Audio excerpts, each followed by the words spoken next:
Hello friends, this video on ray optics part 18 is brought to you by examfear.com.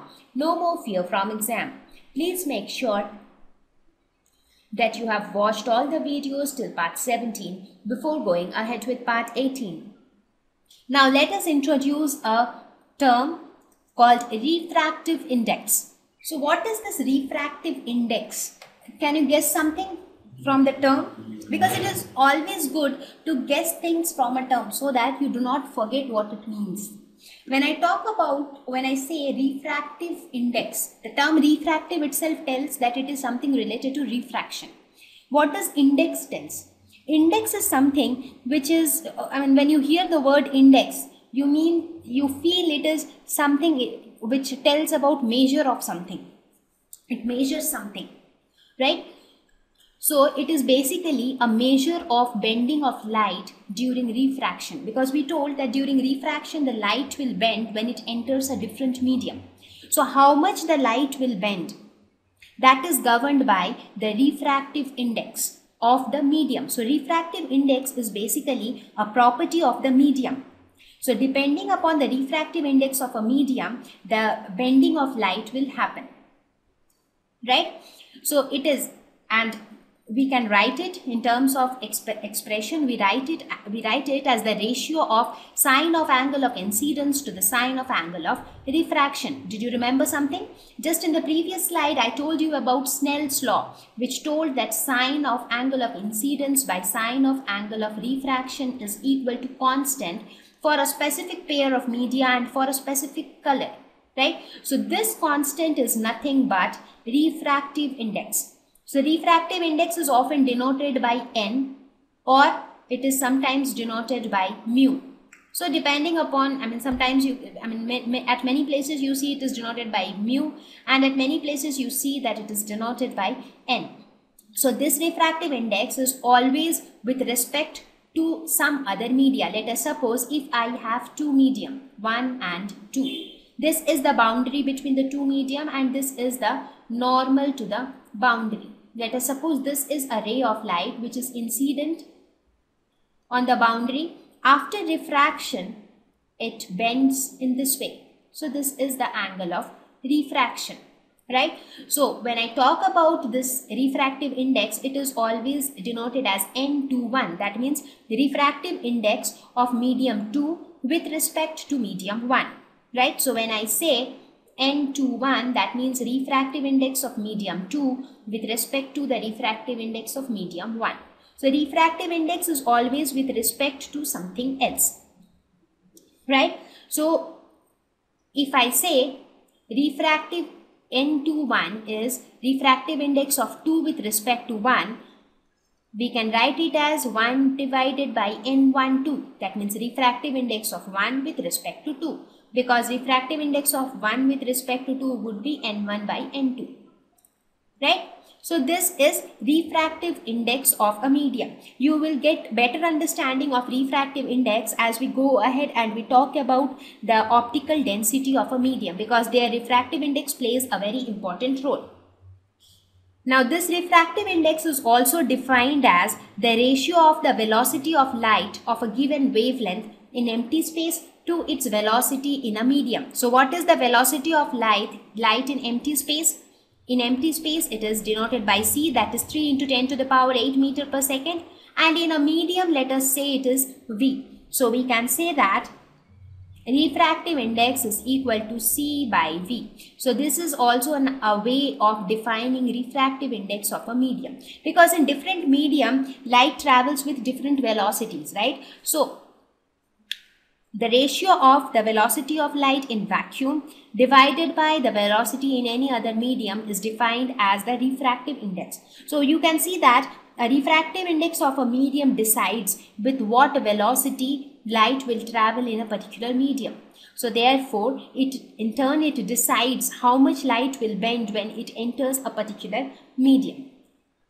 So refractive index depends upon the nature of the medium. That means refractive index for water will be different than refractive index of glass, than refractive index of air. So different medium will have a different value of refractive index. It is independent of the angle of incidence.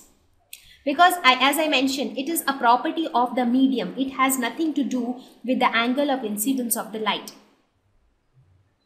Now we will talk about the optical density of a medium. Like, we know that we are quite familiar with the term mass density. What is mass density? Mass density is defined as mass per unit volume. In per unit volume, how much mass is there in a particular object. That is defined by mass density. Similarly, when I talk about optical density of a medium, what do I mean? I mean that a medium with greater value of refractive index. So optical density of a medium is nothing but a property of a medium which determines how much refraction will take place. That means everything is related. If you see refractive index will determine how much bending of light will occur. Bending of light is nothing but refraction. So refractive index decides how much refraction will take place, right?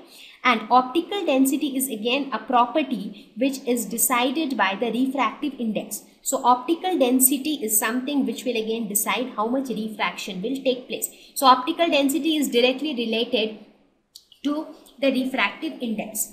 So we have two types of medium, optically denser medium and optically rarer medium. So what is an optically denser medium? We call a medium as optically denser if its refractive index is more with respect to the other medium. I mean, this is always since it is denser, rarer, so it is a comparative degree. That means if I say that medium 1 is optically denser medium, that means it is optically denser than some other medium, right? So if I say medium 1 is optically denser than medium 2, that means refractive index of 1 is greater than refractive index of 2. So let us look at this example. As I mentioned earlier, we see that for an optically denser medium, the refractive index is higher, and optically rarer medium, the refractive index is lower. For example, let us suppose we have two medium, 1 and 2. Okay, so let us suppose if I say that N21, what is N21? It is nothing but refractive index of 2 with respect to 1. So this is written as N2 by N1. So it is refractive index of 2 with respect to 1.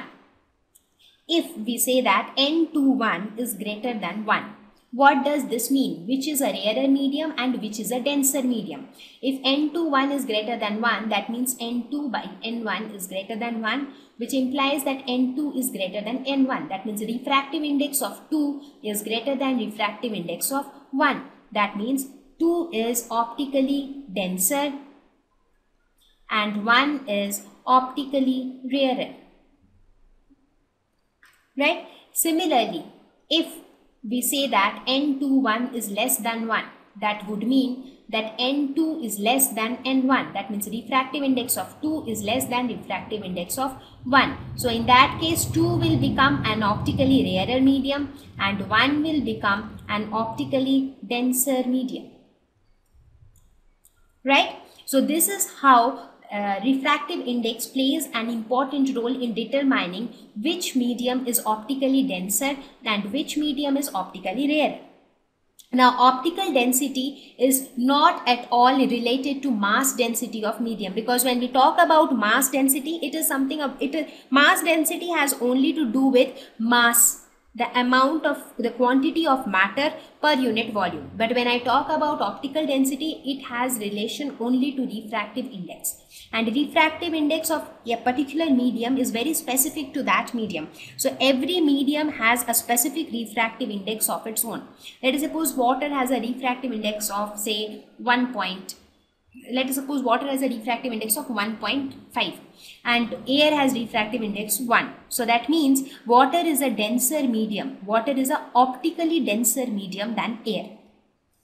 Now, what is the role of optical density in refraction of light? That we will see now, because depending upon the optical density of medium, the bending of light takes place. So that is how optical density affects the refraction of light. Thank you.